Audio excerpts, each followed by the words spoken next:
Hello everybody! The day in our video, we will do the tips for the hair. Ito yung ginagamit ko tuwing nalalagas na yung buhok ko kasi hindi tuwing, every week gumagamit ako nito ng 1 time or 2 time, 3 times. Depende lang sa time ko. Kasi pag nasa bahay ako, yun, gumagawa ako ng ganito sa buhok ko. Kasi dito kasi ang tubig sa Saudi, iba yung iba yung tubig nila dito, mainit. Kaya ang buhok natin ang lalagas yan. Kaya ang ginagawa ko, itong limon yung nagtatanggal ng dandruffs. Tapos, hinahaluan ko siya ng vitamin E, 2 vitamin E ang hihalo ko. Kahit anong klaseng vitamin E, basta may vitamin E. Tapos, itong aloe vera, moisturizing ang gamit ko. Tapos, imimix ko siya para, ngayon, maglalagay na ako ng aloe vera. Sandali. Kasi kunti na lang kasi ang aloe vera ko tingnan nyo. Nauubos na, nakakalimutan kong gumawa ng video. Ngayon, naiisip ko kasi andito ako sa bahay. Kaya, yan. Isang ganyan. Depende sa inyo ha, kung makapal ay yung buhok niyo, depende kung mahaba or kasi ang buhok ko medyo mahaba. Kaya depende yan sa inyo kung paano nyo, pwedeng 3 kutsara, 2 kutsara, 1 kutsara, depende sa inyo. Pero sa akin, gagamitin ko lang siya ng 2 kutsarita. Kasi paubos na siya. Ang hirap ng maghahanap na naman ako kung saan ako makabili sa online ko kasi ito nabili. Kaya pinagtyagaan ko siya. Ganyan kasi kahaba ang buhok ko. Yan, ganyan kahaba. Next time, ipapakita ko sa inyo kung paano ko siya ini-scrub. So ngayon, ihalo ko na ang limon. Yan, nahalo ko na siya.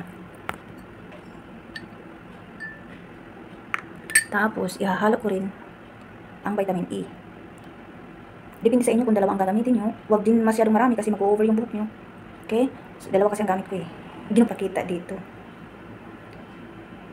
Okay? So, mekos-mekos tayo. Mekos tayo. Ang kadalasan din ng sobra ng limon kasi ayaw kong mag-west. Ginaganyan ko siya sa mukha. Kumbaga cleansing na rin siya. Diba?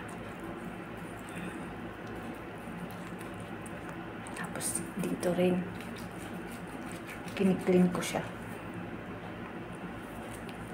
Ayan. Ganyan.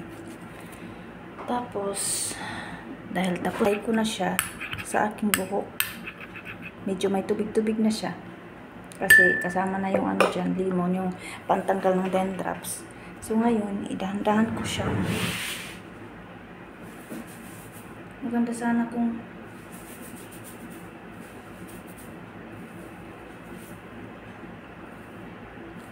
kasi ito, nag-scrub na ako, hindi ko siya nakuha ng video. Nung nag-scrub ako, hindi ko siya nakuha ng video. Kaya next time, pag maggawa ako ng scrub sa buhok ko, bibigay ko sa inyo ang tips. Yan. Kasi ang aloe vera din, pampakapal din niya ng buhok. Yung natatanggal ng mga buhok. Kasi dito sa Saudi, naglalagas talaga. Lalong-lalong sa mga OFW, naglalagas ang mga buhok. Pero ito lang ang ginagawa ko. Medyo hindi naman siya totally na pero nag-stop yung lagas ng buhok ko pag tuwing ginagamit ko to. Pag ginagamit ko siya, hindi siya masyadong naglalagas. Kaya nga minsan hindi na ako nagsusuklay kasi paubos na yung buhok ko eh.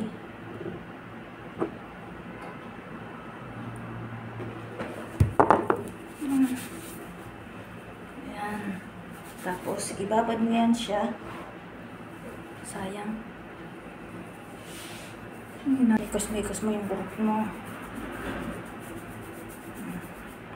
Ganyan mo lang siya, oh.